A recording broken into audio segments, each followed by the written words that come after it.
आपण तर नेहमी शेवगाच्या शेंगाची भाजी करत असतो, पण आज आपण अगदी थोड्या वेगळ्या पद्धतीने अगदी छान अशी चविष्ट आणि दिसायला देखील अप्रतिम अशी दिसणारी अगदी छान अशी शेवगाची शेंगाची भाजी बनवणार आहोत। जर आपल्याकडे पाहुणे आलेले असतील तर पाहुण्यांना देखील आपण अगदी सहज करून त्यांना खाऊ घालू शकू एवढी चविष्ट अशी ही भाजी तयार होते। चला आपण लगेच रेसिपीला सुरुवात करूया। शेवगाच्या भाजी बनवण्यासाठी इथे मी शेवगाच्या शेंगांचे आधी साल काढून घेतले आणि आपल्या आवडीनुसार आपण त्यांचे लहान मोठे असे तुकडे हे तयार करून घ्यायचे। ज्यावेळेस आपण शेवगाच्या शेंगा बाजारात घेतो त्यावेळेस अगदी जास्ती जाड घेऊ नका, त्यामुळे ती थोडी चवीला कडक लागते।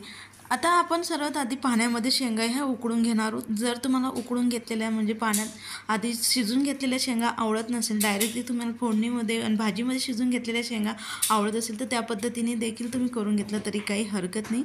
तर त्यासाठी इथे पॅनमध्ये मी 2 ग्लास पाणी गरम करून घेतले। लगेच त्याच्यात चवीनुसार मीठ आणि अगदी छान आपल्या शेंगांना कलर येण्यासाठी अगदी थोडीशी हळद आपण यामध्ये टाकणार आहोत। तर आपलं लगेच हलकंसं पाणी गरम झाल्यानंतर लगेच आपण त्यामध्ये शेंगा घालून मंद आचेवरती आपण 70% शेंग ही शिजून घेणार। 70% शेंग पेक्षा देखील जास्त शिजून घेऊ नका, जा आपल्याला भाजीमध्ये देखील थोड्या वेळ शेंग ही उकडून घ्यायची, त्यामुळे आतपर्यंत मसाला जाईल आणि आपली शेंग ही अगदी चविष्ट अशी लागेल। झाकण ठेवून मंद आचेवरती आपण यांना 3 ते 4 मिनटं आता शेंग ही शिजवून घेणार आहोत। तर बघू शकाल 3 ते 4 मिनटं मी मंद आचेवरती शेंग ही छान अशी शिजून घेतली। यामधनं एक शेंग घेऊन हलक्या हाताने म्हणजे अगदी हलक्या बोटाने असं दाबून बघायचं, लगेच सहज ती दाबली जात असेल तर बरोबर आपली अशी शेंग शिजून तयार झाली। तर लगेच आपण हा पॅन साईडला ठेवून दुसऱ्या पॅनमध्ये आता मसाला हा तयार करून घेणार आहोत। भाजीसाठी लागणारा खोबरं हे सर्वात प्रथम आपण हलकंसं ब्राऊन कलर येईपर्यंत मंद आचेवरती आपण याला भाजून घेणार आहोत। जर तुमच्याकडे सुकं खोबरं नसेल तर ओलं खोबरं देखील आपण वापरलं तरी काही हरकत नाही। तर मंद आचेवरती लगेच मी हलकंसं ब्राऊन कलर येईपर्यंत आता हे खोबरं भाजून घेते। तर आपलं खोबरं हे भाजून झाल्यानंतर एका प्लेटमध्ये आपण हे खोबरं आता टाकून घेऊया। तर खोबरं काढून झाल्यानंतर ह्याच पॅनमध्ये आता मध्य आकाराचे बारीक चिरून घेतलेला कांदा आपण भाजून घेणार। आपल्याला कितपत मसाला हवा आहे म्हणजे ग्रेव्हीनुसार आपल्याला मसाला तयार करून घ्यायचा असतो। आता कितपत आपल्याला ग्रेव्ही हवी त्यानुसार आपण खोबरं आणि कांद्यांचं प्रमाण कमी जास्ती करून घेतलं तरी काही हरकत नाही। तर लगेच इथं मध्यम आकाराचे कांदे अगदी बारीक खोबे कापून घेतलेले आता आपण यामध्ये भाजून घेतोय। आपला कांदा हा लवकर भाजून होण्यासाठी याच्यामध्ये अगदी थोडंसं आपण तेल टाकून घ्यायचं। यामुळे काय होतं, एकसारखं छान कांदा भाजून होतो, कांद्याला कलर देखील अगदी छान येतो आणि आपला कांदा देखील तेलामध्ये लवकर तो परतून होतो। तर एकसारखं चमच्याने हलवत आता मंद आचेवरती मी अगदी छान हलकासा ब्राऊन कलर येईपर्यंत अशा पद्धतीने आपण कांदा हा भाजून घ्यायचा। अगदी जास्ती डार्क काळा कलर येईपर्यंत किंवा जास्ती काळपट होईपर्यंत आपल्याला कांदा हा अजिबात भाजून घ्यायचा नाही। तर लगेच आपण ज्यामध्ये खोबरं काढून घेतलं होतं त्याच प्लेटमध्ये हा कांदा काढून हा संपूर्ण मसाला आपण पूर्णपणे गार करून घेणार आहोत। तर गार झाल्यानंतरच आपण मिक्सरला बारीक फिरवणार आहोत। जर गरम गरम फिरवून घेतला तर आपला मसाला हा व्यवस्थित बारीक होत नाही, त्यामुळे पूर्ण गार झाल्यानंतरच मसाला हा मिक्सरला बारीक फिरवून घ्या। तर मी संपूर्ण कांदे हे यामध्ये काढून घेतले भाजून घेतलेला।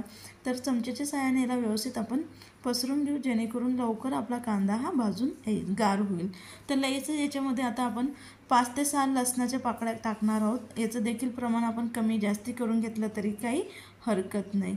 तर आता संपूर्ण मसाला अगदी छान थोड्या वेळानंतर गार झाला आहे, लगेच आपण याला मिक्सरच्या भांड्यामध्ये काढून घेऊया। तर मी आता याला मिक्सरच्या भांड्यामध्ये काढून घेतले, त्यानंतर अगदी थोडंसं पाणी घालून आपण मिक्सरला याला बारीक फिरवून घेणार आहोत। जर प्रयत्न करायचं कमीत कमी पाणी घालून याला मिक्सरला बारीक फिरवून घ्यायचं, यामुळे काय होतं ज्यावेळेस आपण मसाला भाजतो त्यावेळेस खूप अंगावरती तेल उडतं, म्हणून अगदी थोडंसं पाणी घालून मी हा मसाला अगदी बारीक असा वाटून घेतला आहे। लगेच आपण साईडला गॅसवरती एक कढई गरम करून घ्यायची, त्यामध्ये सर्वात प्रथम मी फक्त 1 ते 1.5 चमच्यावर तेलात हा मसाला भाजून घेते। जर सर्वात आधी आपण अगदी जास्त तेलामध्ये मसाला भाजून घेतला तर म्हणजे मसाला टाकतो बरेच वेळेस काय होतं, आपण पाणी जास्ती वापरलेलं असतं किंवा पाण्याचा वापर केलेला असतो, त्यामुळे तेल हे लवकर आजूबाजूला उडून जातं आणि आपल्या मसाल्यामध्ये अजिबात तेल हे राहत नाही। म्हणून आधी थोडंसं तेल घाला आणि त्यानंतर आपल्याला गरजेनुसार तेल आपण टाकून घेऊ शकतो।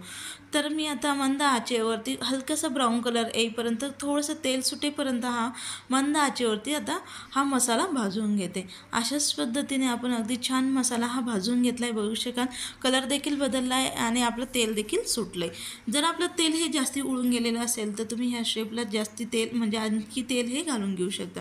लय बारीक चिरून घेतलेला मध्यम आकाराचा टोमॅटो मी इथे घातला आहे। टमाटा हा लवकर भाजून होण्यासाठी याच्यामध्ये अगदी थोडंसं मी मीठ हे घातलं आहे। आपण ज्यावेळेस शेंगा घातल्या आहे शिजवल्या आहे त्या पाण्यामध्ये देखील आपलं मीठ आहे म्हणून इथं बेताचं मीठ घाला जेणेकरून आपली भाजी ही कारसट होणार नाही।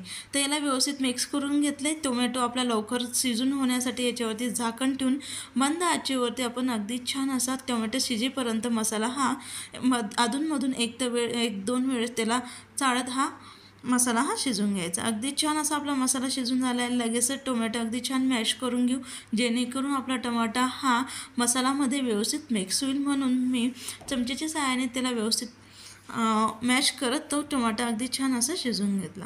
लयच आपला जो घरगुती काळा मसाला असतो तो आपण आवडीनुसार म्हणजे आपल्याला कितपत भाजी तिखट हवी त्यानुसार काळा मसाला आणि अगदी छान कलर येण्यासाठी इथं मी बेडगी मिरची पावडर घातली म्हणजे लाल तिखट घातले।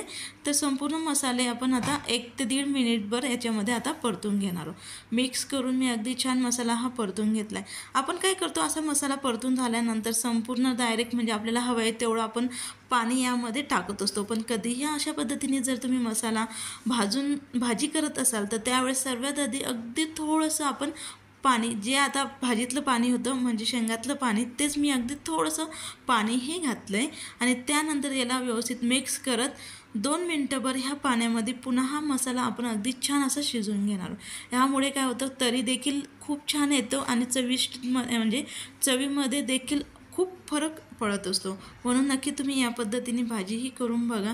आता अगदी छान कलर देखील आला आहे आपल्या मसाल्याला आणि तेल देखील अगदी छान सुटलं आहे आणि त्यानंतर जे आपण शेंगा शिजवून घेतलेल्या होत्या आणि ते पाणी होतं ते संपूर्ण यामध्ये आपण आता टाकून घेत आहोत। जर तुम्हाला आता पाणी म्हणजे ग्रेव्ही जास्त लागत असेल तर तुम्ही ह्या स्टेपला थोडंसं गरम करून पाणी घातलं तरी काही हरकत नाही। पण आता मला इतपत ग्रेव्ही भरपूर आहे म्हणून मी आता जास्तीचं पाणी हे घालत नाही।